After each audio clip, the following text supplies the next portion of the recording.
Hi, I'm Nell Duke from the University of Michigan, and I'm here to share a video called Word Work at a Distance. I'll begin with an introduction, and then I'll talk about some techniques for building phonological awareness at a distance.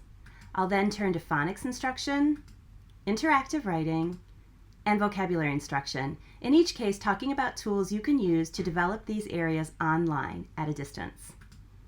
I'll be including demonstrations with children in the interactive writing and vocabulary instruction portions of the video. I do understand that this video requires, or the techniques included in this video require high-speed internet access and digital devices, and that not all children or school districts and schools have those universally. And my hope is that the video will be helpful to programs as they begin to have those tools universally available. I'm deliberately focusing on tools that are available free through Google. I'm not paid by Google, just know that many people are able to use those tools, so I focused on those for this video today. There is a companion video to this, which is about small group literacy instruction at a distance. That video deals with both phonics instruction and also informational text feature instruction and comprehension writing instruction, and you can access that video at the link here. I will be posting these slides, a link to these slides in the description that goes with this video so that you can access any of the links that you see throughout the presentation. I wanted to share this teacher hierarchy of needs, which comes from the Center for Education Design and Evaluation Research at the University of Michigan. And just to note that, of course, taking care of our own physiological and psychological needs and those of our students will need to come before online or distance learning. So the video I'm presenting here is really for the very top of this triangle. Okay, so now I'll turn to some techniques for phonological awareness building at a distance. First, as I'm sure that many of you watching this video know, it's very important to develop phonological awareness and particularly phonemic awareness in pre-K, K, and grade 1 and as needed thereafter. There are many, many resources available that we can trust around how to develop phonological awareness. Two that I have on the screen here are the Literacy Essentials online free modules that are available at literacyessentials.org, and specifically for phonological awareness, it would be module number 4 for K to 3 or for pre-K. And then the What Works Clearinghouse Practice Guide on Foundational Skills to Support Reading for Understanding in Kindergarten through 3rd grade. We can build phonological awareness at a distance. One thing we do need to watch out for is the audio quality, because we are engaged in oral interaction with phonological awareness and we do need to hear individual sounds when we're working at the level of phonemic awareness. The audio quality does need to be strong, but we can compensate to some degree with issues with that by using visual supports. I would like to emphasize that phonological awareness building is something that can be active and fun, and so can be a particularly useful thing to do with young children at this particular moment in our history.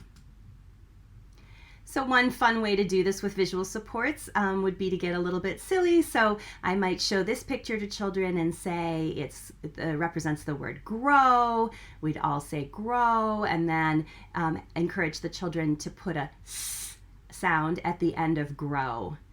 And of course, as children need it, you can scaffold them, slowing the word down, putting some space between grow and s, and then having them decrease that space and so on. And eventually they'll figure out it's gross.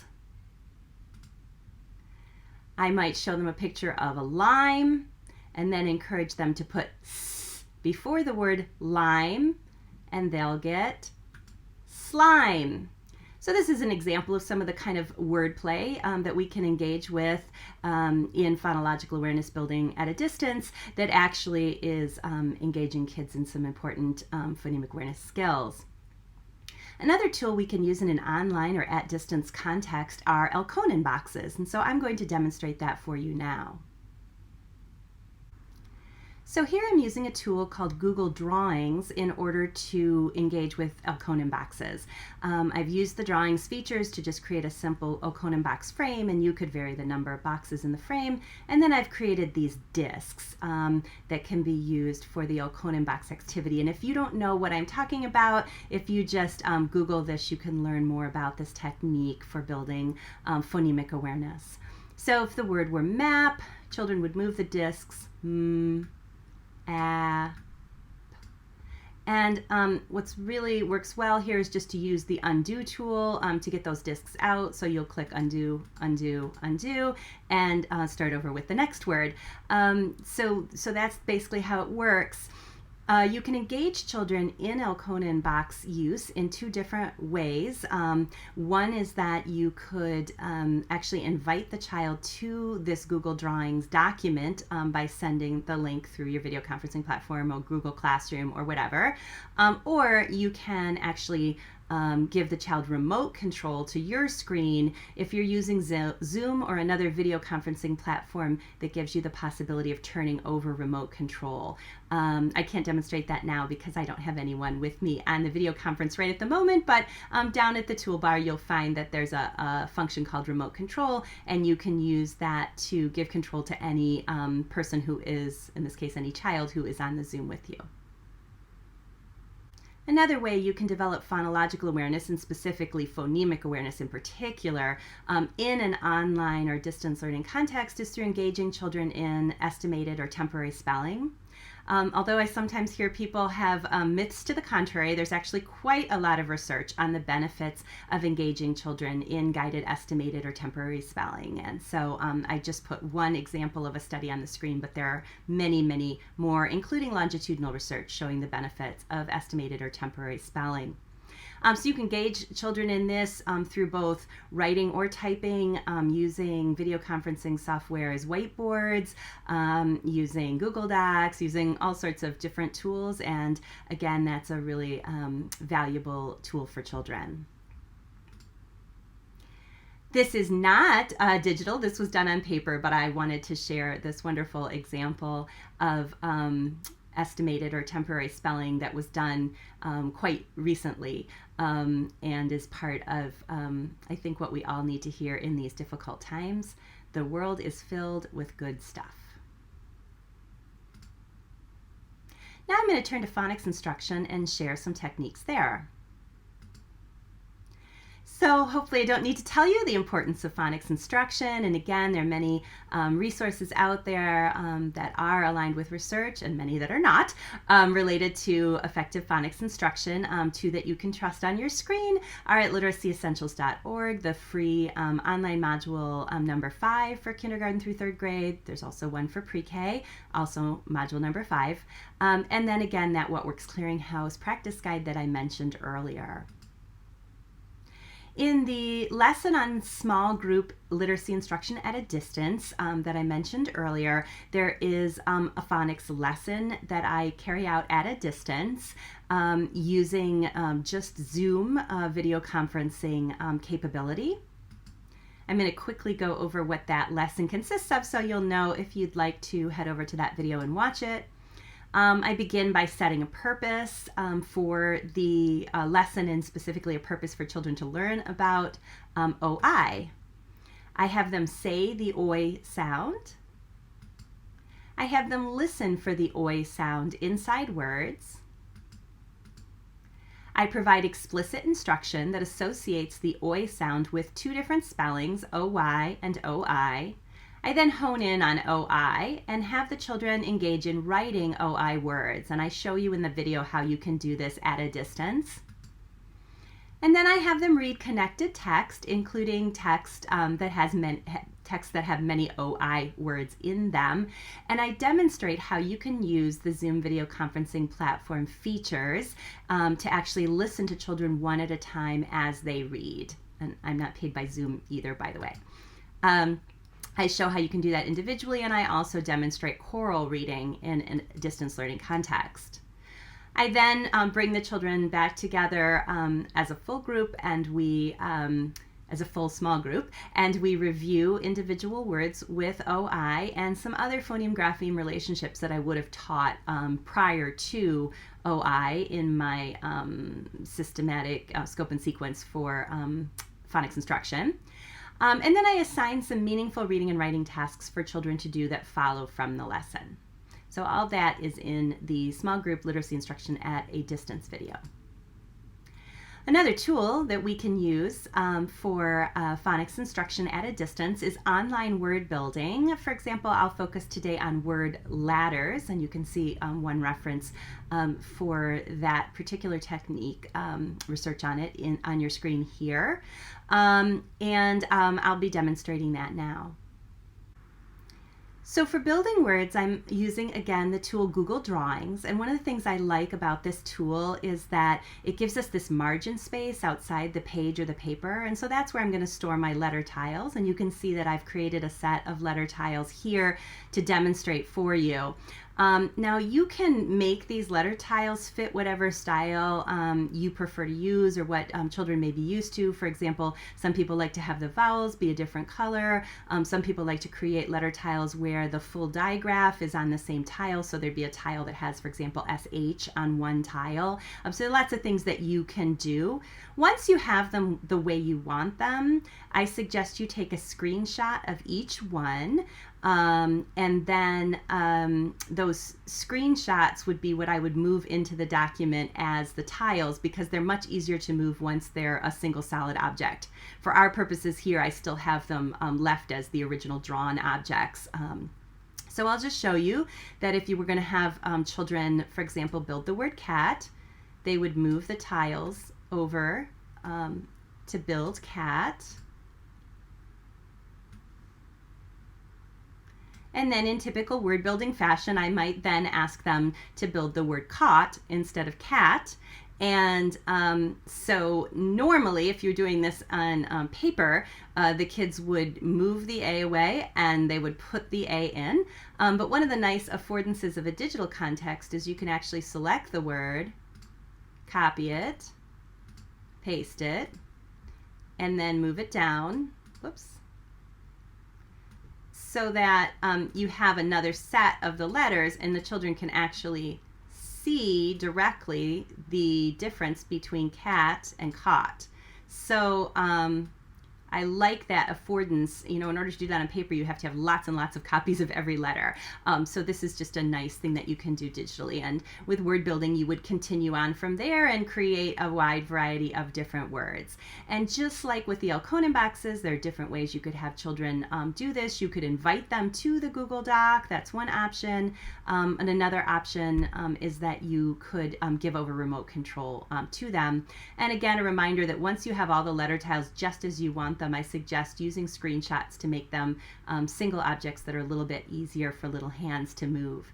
I have some other tips here about things like font and shape, and I will, when I post the slides, link to the slides in the description that goes with this video, you'll be able to access a link to this very document so that you can go in and read some of these tips.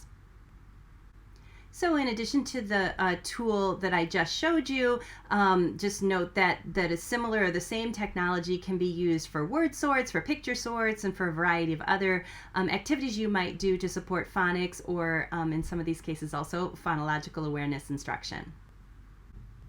So next I'm going to talk about techniques for interactive writing at a distance. And to introduce this, I just want to reference this article, which is available free online. In this article, we talk about various missteps that we sometimes see in instruction with phonics. And one of the missteps that we often see is that classrooms will either overemphasize instruction and underemphasize application of what's learned to actual reading and writing, or classrooms were overemphasize application and underemphasize instruction. And we talk about how it's so important with effective phonics instruction that we have both explicit instruction and opportunities to apply what's being learned in real reading and writing. So interactive writing is a tool or technique that's more on the application side of things. And so it's an opportunity for children to apply things that they've been learning through their systematic phonics instruction as well as instruction in several other areas. Interactive writing involves young children in writing or contributing to writing a piece that's led by the teacher. It's an opportunity for children to engage, as I said, in application and really in scaffolded application where the scaffolding is provided by the teacher. And it's a way to scaffold kids' application of their concepts of print knowledge, their phonological awareness, for example, when they count out words or separate words in their interactive writing piece, but also specifically phonemic awareness when they're listening for the individual sounds inside words in writing the piece. It also allows for application of phonics knowledge. There are opportunities for word reading, for reading fluency, depending, on the length of the message, but for kids to read and reread it with increasing prosody or expression. An opportunity to work on letter formation, and this is the area where I think that the at a distance context is the weakest, particularly if children don't have a stylus that they're using, but still some opportunity for letter formation. Opportunities obviously to write words, so spelling application, and then to apply genre knowledge, and depending on the topic, perhaps content knowledge as well. So for example, if children are doing an interactive writing piece about something they've been studying in science or social studies. There's lots of research to show the positive impacts of interactive writing, and I've shared 3 references on the screen. One of the things that I want you to notice here is that interactive writing as a technique has been shown to be effective at fostering literacy development at pre-K, at K, and at grade 1, and that's somewhat unusual and lovely to see a technique that works across that range of grade levels. I'm now going to demonstrate interactive writing with a group of 3 children, a kindergartner and 2 first graders. Great. So here I am, and I'm so lucky today to have 3 children with me to do some writing. I have AJ. AJ, can you wave? Okay. And I have Brianna. Brianna, can you wave? And then I have Leah. Leah, can you wave? Yay, thank you so much for the 3 of you for being with me today. We're going to do some writing together using Google Jamboard. And yay! All right, so I have an idea about something that we could write, and it's a little bit of a sad story. So I'm going to tell you the sad story first, okay? The sad story is that my partner Dave, I'm married to him, Dave cut his finger. His pinky finger. Can you show me your pinky finger? You have pinky fingers too, right? He cut his pinky finger really badly, and it hurts, and he wants it to get better because he's getting kind of tired of always having a bandage on it. I'm going to show you what his finger looks like right now. You see that there? See that giant bandage on his pinky finger? And it hurts? And it's kind of sad, isn't it?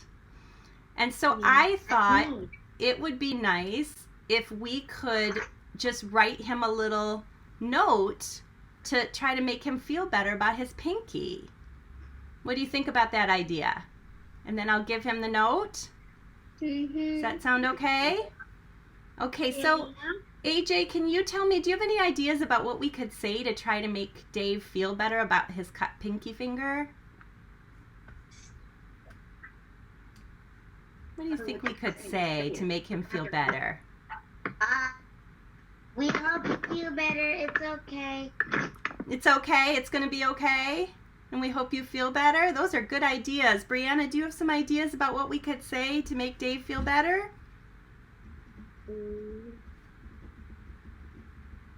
Yes. What do you think you might say? She might say,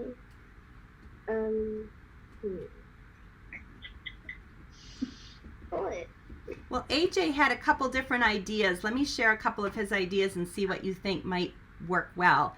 He said maybe we could say we hope you feel better, or maybe we could say it's going to be okay. What do you think? It might be okay. That might be okay? Yeah. Okay, what do you think, Leah? What would you like to say to Dave about his hurt finger? It's probably gonna get better. I bet everyone writing this note has had cuts, and it hurts a lot. Okay, it's probably going to get better. So that and everybody, all of you've had cuts on your pinky fingers before, haven't you? All right. Yes. One time I smashed my finger. My sister smashed my finger. Oh, ouch! It's a big rock. That sounds like it would really hurt. Did it get better? It was on my pinky finger. It was your pinky finger, the same as Dave. Brianna, have you ever had a cut or ever hurt yourself? Lots of blood. Oh, lots of blood. Yikes. Let's hear it, Brianna. Well, I was sliding a piece of paper on my pinky finger, but I accidentally got a cut. And did it get better? Yeah. Oh, wow. All right. Well, I'll tell you what. You've all had cuts or owies on your fingers that have gotten better. And so I think that it's a great idea for us to tell Dave that. So let's all go into our Jamboard now. Can you all go into Jamboard, our Jamboard? And if we're writing a note or a letter to somebody, sometimes we start a certain way. We sometimes start saying, Dear Dave, we would say. Okay, so we'll start with the word dear. Should I start writing, let's see. Do you think I should start writing down here? Would down here be a good place for me to start writing Dear Dave? So let's start by figuring out what letter we're going to write first. So the word is dear. Can you all say dear? Dear. Can you say dear? Yeah. And how about you, Brianna? Can you say dear? Dear. Dear. And what sound, can you make the sound you hear at the beginning of dear? Dear. Dear. I heard somebody say D. We hear the D sound and we use the letter D for that sound. That's right. So AJ, I'm going to ask you to be the first writer. Can you please make a letter D at the top of the paper?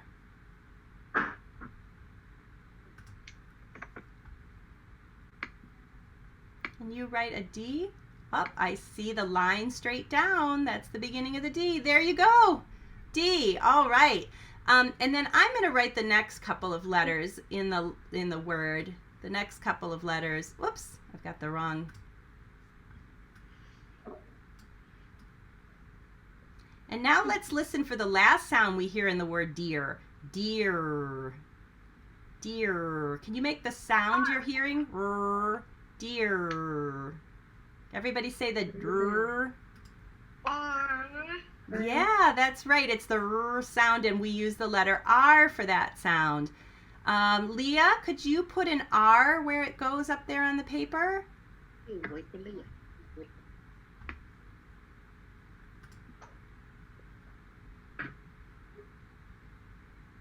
There you go. That's right. So you put the letter R. All right. So now we have to leave a space right here. We're going to leave a space right here. And then we're going to write the first letter of Dave's name because we're writing Dear Dave. So that's going to be Brianna's turn. Brianna, can you make a D somewhere after this red mark? Because I'm putting a space here between the words. So after that red mark, could you make a D? Your D is going to look just like this D. Can you make a D after the red mark? You know what? I can kind of help you a little bit get it started. I don't see it. So I made some dashed lines on your Jamboard, and you can trace over them to make your D. Me? Mommy? Yep. That's Brianna. Very nice, Brianna. That's the first letter in Dave's name, Dear Dave. And I'll write the rest.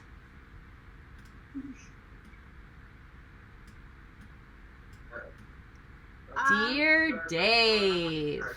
So now we've written Dear Dave, and you said you were going to say, it will be okay. That was something that each of you said something about his finger will be okay, right? So I said that. you said that. You sure did, Brianna. You said it would be okay just like your cut was okay. And Leah thought that it would probably be okay or might be okay. And AJ thought it might just like his finger was okay.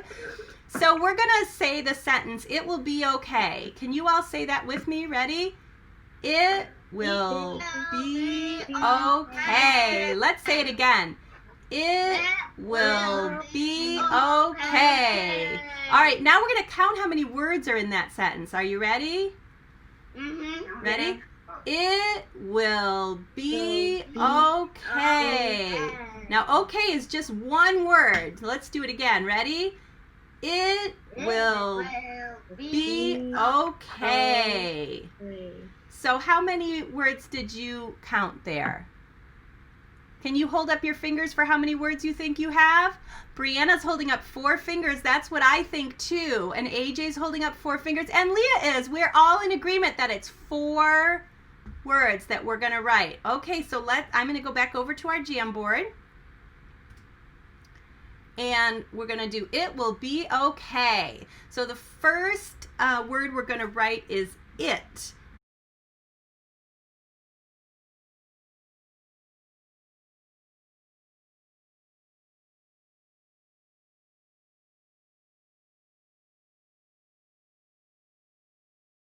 Let's read what we have so far. You ready?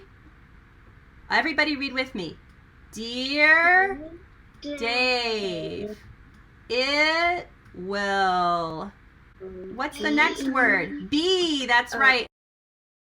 A little bit more space between the B and the O.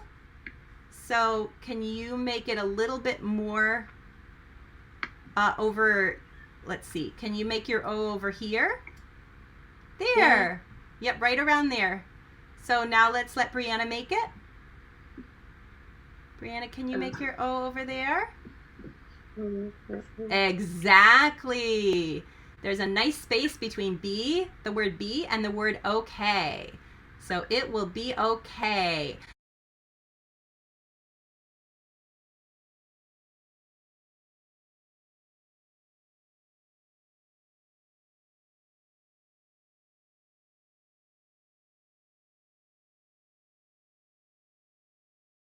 So in that interactive writing lesson, you saw several steps. You saw me launch with a purpose and an audience for the writing. And here we want to seek authentic audiences, people who actually want or need or would appreciate what's being written, and to have a real purpose, a real world purpose for the writing.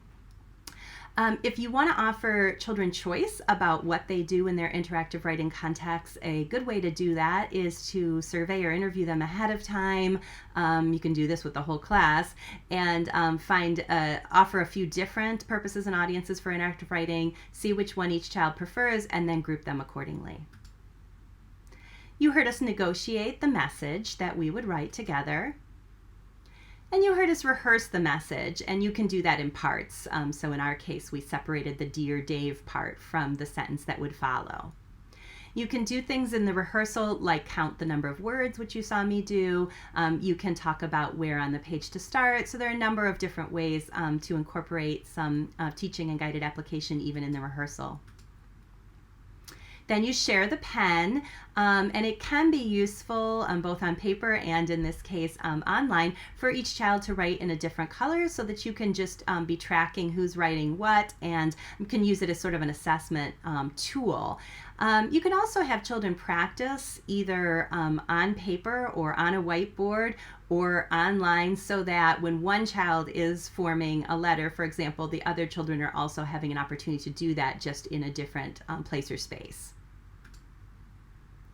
You scaffold and teach as needed as appropriate. And what you want to do as a teacher is to be thinking when it's each child's turn about what would be an appropriate contribution for that child. Or put another way, pick or call on the children based on what you think would be an appropriate contribution for them. So for example, for a child who's very, very early in letter formation, contributing the letter O might make more sense, whereas a child who is more advanced in their letter formation might be able to contribute a trickier letter like G. Then you read and reread the message as many times as feels right to you, and that, again, is just more reading practice, more eyes on print, so we always love that. Give children the opportunity to illustrate if time permits, and then, of course, make sure to provide that text that they've written to the actual audience, and getting some feedback. So if you email, for example, what the children have written, just getting an email back and reading that to the children at another time is a really great way to reinforce that their piece really did eventually get to the audience that was intended. And now I'm going to turn to the last topic for today, which is techniques for vocabulary instruction at a distance. So I'm sure that everyone watching this is aware of the importance of vocabulary instruction. This is really important, not only for vocabulary and not only for comprehension, but also because it actually supports word reading. Phonics development and vocabulary development are actually highly intertwined, we see in research. There are many resources for effective vocabulary instruction, and again, I'm going to feature a literacyessentials.org set of free online modules. Numbers 2 and number 7 for K-3 deal with vocabulary instruction, and there's some vocabulary instruction as well featured in the pre-K online modules. And then also that What Works Clearinghouse Practice Guide, the first recommendation within that, focuses in part on vocabulary. A key principle in vocabulary instruction is relating new words to known words. And so when a word is unfamiliar to children or a set of words are unfamiliar to children, we relate them to words that the children already know as a way to help foster their vocabulary development. And so when learning at a distance, we can use online word and concept building tools to help. I have put a link here to an article about a variety of different concept mapping tools that can be used online. I'm going to show you just one example. I made this not complete map of the concept of transportation, which could be a new word to children. And you can see that I mapped out a variety of different kinds of transportation in a hierarchical organization. And you could see how this could help children learn additional new words like airships or jet skis or whatever the case may be. There are also opportunities for morphology instruction, for example, on unicycle, bicycle, and tricycle. And so this is just one example of many tools that you can use to build vocabulary through a mapping approach. So another important vocabulary building technique is vocabulary instruction before, during, and after read-alouds. So I'm talking here about interactive read-alouds in which there's exchange between the teacher and children as part of the read-aloud. To do this in brief, you would carefully select the words in the read-aloud that you want to target or teach. Pre-teach if you need to, for example, if it's a word that's really central to understanding the text.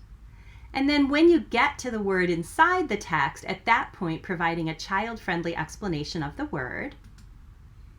And then revisiting the words after reading, which is absolutely critical. This provides additional exposure to the words for children and also deepens understanding of those words for kids. I'm going to demonstrate this with the book Biblioburro, A True Story from Colombia. So you'll imagine that I've read Biblioburro to children and I provided child-friendly explanations of 3 words, grumble, sturdy, and lantern, when we got to them in the text. And now I'm at the revisiting phase, and I'll show you 3 different ways that I revisited each of these 3 words with children. The first word we're going to learn is grumble. Can you all say grumble? Grumble. Grumble. And so we might remember that in the book somebody said grumble, and so we're all going to practice grumbling now. Grumbling is when you talk kind of quietly and kind of mad, like, I don't like that he didn't finish that. Yeah, sometimes, that's very close. We sometimes say our tummy is grumbling or rumbling. That's similar. That's a good connection, AJ. Yes. And my tummy's rumbling right now. Is it right now? What a coincidence. So we're going to, in the story, the grumbling was when somebody was talking in kind of a low and mad way, like, I don't really like this.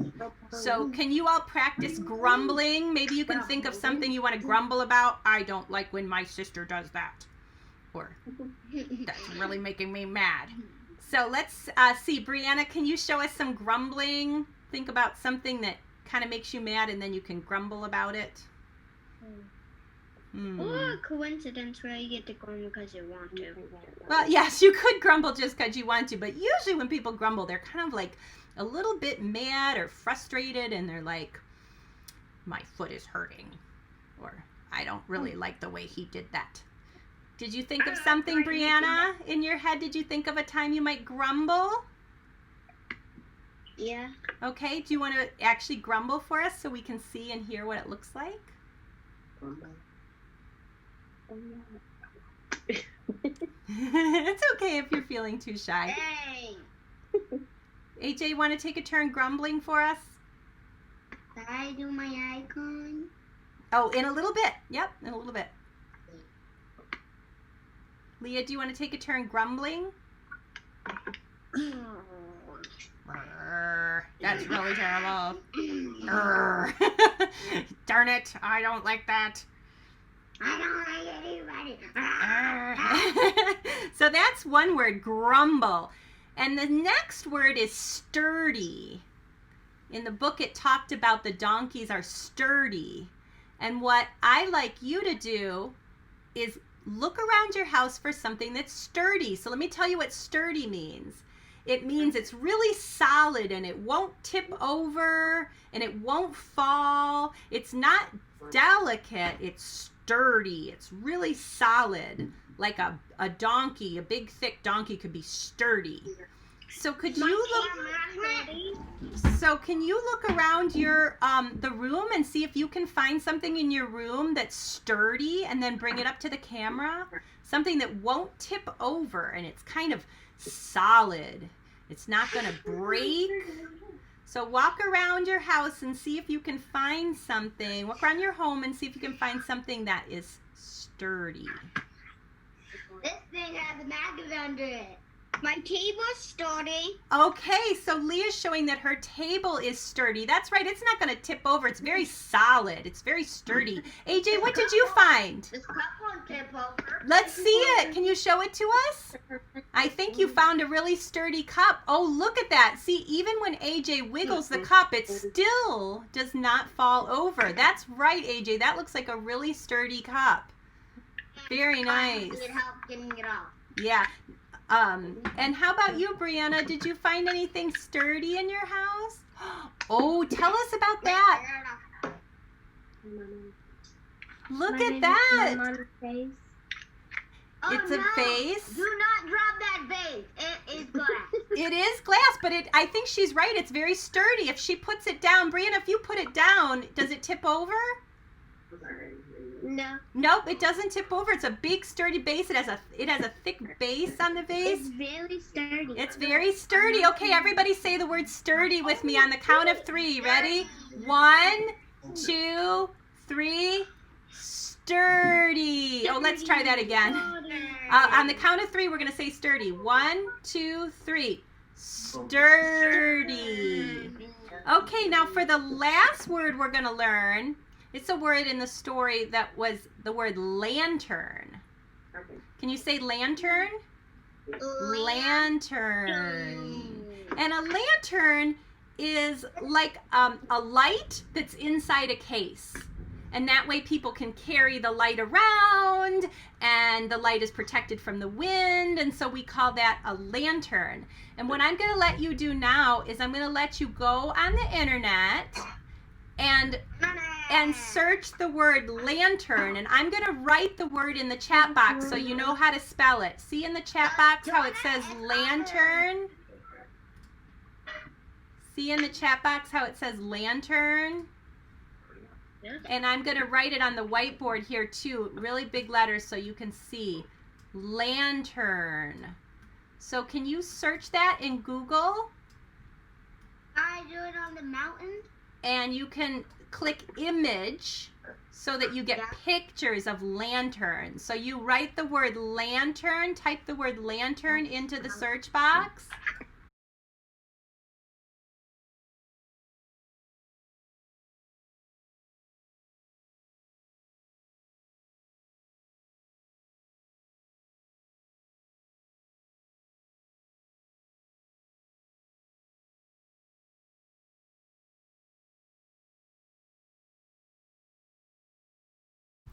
So to summarize, we can engage in teaching at a distance, and we can develop literacy in many areas, including using digital tools to develop phonological awareness, to engage in phonics instruction, to do interactive writing, and to provide vocabulary instruction.